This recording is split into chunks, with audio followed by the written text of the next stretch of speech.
లేదు సినిమా అయితే సినిమాలో దయ్యం లేదండి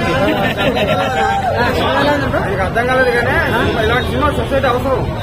ఆడపిల్లల గురించి మగపిల్లలు కావాలని ఎక్కడి నుంచి వస్తారు, ఆడపిల్లల గురించి గొప్ప మెసేజ్ ఇచ్చాడన్న, గొప్ప మెసేజ్ ఇచ్చాడు. దయ్యం ఉందా అండి సినిమాలో?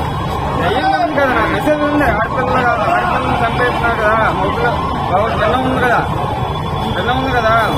ఆడపిల్లలు అయితే చంపేయడం, మగపిల్లలు అయితే అదే డెలివరీ చేయడం మంచి మెసేజ్ ఇచ్చారు. ఎలా ఉంది తమ్ముడు? ఫస్ట్ హాఫ్ అయితే అంత ఉంది కానీ సెకండ్ హాఫ్ అయితే బాగుంది. ఎండింగ్ అయితే చాలా సూపర్ ఉంది. అది చాలా బాగా మెసేజ్ ఇచ్చారంట మూవీలో. మెసేజ్ అంటే నేను ఎండింగ్ దాకా లేదు, ఇప్పుడే వచ్చాను. ఏంటంటే నాకు చాలా కాబట్టి ఒక సీన్ అయితే ఉంది, అది చాలా ఆనందంగా ఉంది.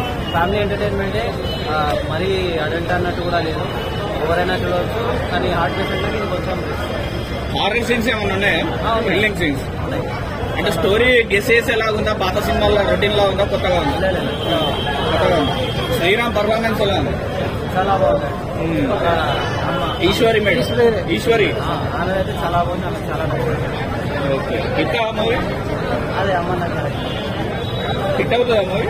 హిట్ అవుతుంది. రేటింగ్ ఎంత ఇస్తావు? 5కి? 5కి 5. బాగుంది, మంచి మెసేజ్ మూవీ. ఓకే. అమ్మాయిల వాల్యూ ఏంటి, అమ్మాయిలు ఎలా పెంచాలి, అబ్బాయికి అమ్మాయికి. ప్రతి ఇంట్లో ఒక అమ్మాయి అబ్బాయి ఉండాలని కోరుకుంటుంటారు.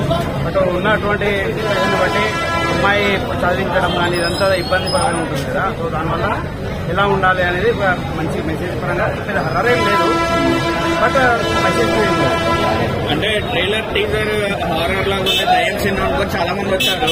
సినిమా చూసాక మెసేజ్ ఉందంటున్నారు. కనెక్ట్ అవుతుంది ఆ సినిమా? కనెక్ట్ అవుతుంది. కావాలి పెద్ద హర్రర్ ఏం లేదు. అంటే పిండం అనే నేమ్ తోనే చాలా మంది భయపడుతుంది అనుకుంటున్నారు. పెద్ద హర్రర్ అంటే ఏం లేదు, అదే మంచి మెసేజ్ సినిమా. పాత సినిమాలు రిమిక్స్ చేసి కొట్టినట్టుందా, కొత్తగా ఉందా స్టోరీ? కొంతవరకు రీసెంట్ వచ్చిన విరూపాక్షలో కొంత కాన్సెప్ట్ కవర్ అయినట్టు అనిపిస్తుంది. Thank you. రేటింగ్ ఎంత ఇస్తావు?